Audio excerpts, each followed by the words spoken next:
அயோத்தி கோவிலில் முதல் முறையாக ராம சிலை மீது சூரிய ஒளி விழுந்ததை பார்த்து பக்தர்கள் பரவசமடைந்தனர். சூரிய திலகம் நிகழ்வு.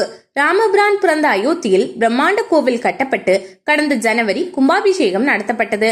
கோவிலில் ராம்லல்லா அதாவது பாலராம சிலை பிரதிஷ்டை செய்யப்பட்டு உள்ளது. ஒவ்வொரு ஆண்டும் ராமபிரான் அவதரித்த ராமநவமி நாளில் இந்த சிலை மீது சூரிய கதிர்கள் சூரிய திலகம் விழும் வகையில் தொழில்நுட்ப வசதியும் கோவிலில் செய்யப்பட்டு உள்ளது. இந்த நிலையில் ராமநவமி நேற்று விமர்சையாக கொண்டாடப்பட்டது.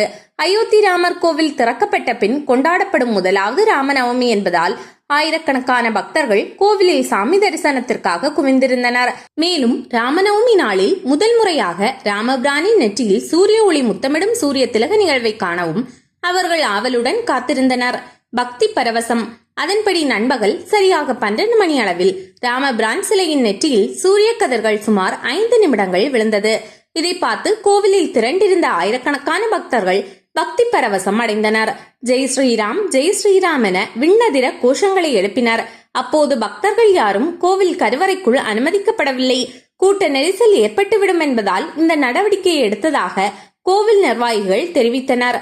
பிரதமர் மோடி கண்டுகளித்தார். சூரிய திலக நிகழ்வு கோவில் நிர்வாகம் நேரலையில் ஒளிபரப்பப்பட்டது. கோவிலுக்கு நேரில் செல்ல இயலாத பக்தர்கள் டிவி மற்றும் செல்போன்களில் நேரலையில் தரிசித்தனர். அந்த வகையில் பிரதமர் மோடியும் இந்த நேரலை ஒளிபரப்பை கண்டு மகிழ்ந்தார். இந்த நிகழ்வால் அயோத்தி முழுவதும் ஒப்பற்ற பேரின்பம் ஏற்பட்டு இருப்பதாக அவர் கூறியுள்ளார்.